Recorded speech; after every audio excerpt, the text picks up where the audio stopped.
দাড়ি রং করেই বুঝেছিলাম সময় শেষ হয়ে এসেছে। অবসর নিয়ে বিরাট কোহলির এই কথা শুনে স্তব্ধ হয়ে গেল লাখো লাখো ভক্ত।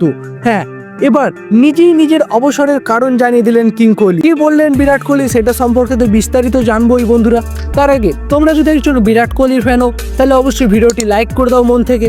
আর তোমরা যদি একজন রোহিত শর্মার ফ্যান হও তাহলে অবশ্যই চ্যানেলটি সাবস্ক্রাইব করে নাও। তাহলে বন্ধুরা তোমাদের এই কাজটা তারা আমরা বুঝে যাবো যে তোমরা কার ফ্যান, রোহিত শর্মা নাকি বিরাট কোহলি। তাহলে চলো বন্ধুরা শুরু করা যাক। নমস্কার বন্ধুরা, আপনারা দেখছেন ক্রিকেট ক্যাপস। আর আজকের ভিডিওতে আমরা একটা গুরুত্বপূর্ণ আপডেট নিয়ে এসেছি। ইংল্যান্ড সফরে বিরাট কোহলি নেই, আর ভারত এখন 1-1 সমতায় সিরিজে লড়ছে। আর এর মাঝে লন্ডনের এক অনুষ্ঠানে অবসরের আসল কারণ জানিয়ে ফেললেন বিরাট কোহলি। আর যেটা শুনে গোটা ক্রিকেট মহল পুরো স্তম্ভিত। লন্ডনের যুবরাজ সিং এর উই উইল ক্যান অনুষ্ঠানে উপস্থিত ছিলেন বিরাট। সবার সামনে এক লাইনে তিনি বলে দিলেন, প্রতি 4 দিন অন্তর যদি দাড়ি রং করতে হয় তাহলে বুঝে নিতে হয় এবার সময় শেষ।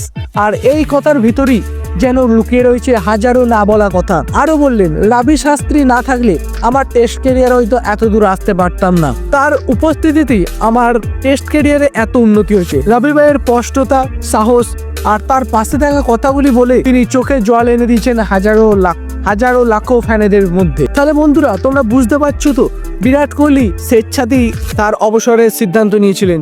এটা কোনো কারোর চাপে নয়। বয়সের কাছে হার মেনে তিনি টেস্ট ক্রিকেট থেকে বিদায় জানিয়েছেন চিরতরে। তাহলে বন্ধুরা তোমাদের কি মনে হচ্ছে, বিরাট কোহলির এই অবসরের সিদ্ধান্ত কি খুব তাড়াতাড়ি চলে এসছে, নাকি আরো কিছুদিন খেলতে পারতেন তিনি, যাতে আমরা তার খেলাটা আরো বেশি দিন উপভোগ করতে পারতাম? কমেন্টে জানিয়ে দিন আপনাদের মতবাদ। আর বন্ধুরা ভিডিওটি ভালো লাগলে একটি মন থেকে লাইক করে দিন, এবং চ্যানেলে নতুন হয়ে থাকলে চ্যানেলটি শেয়ার করুন।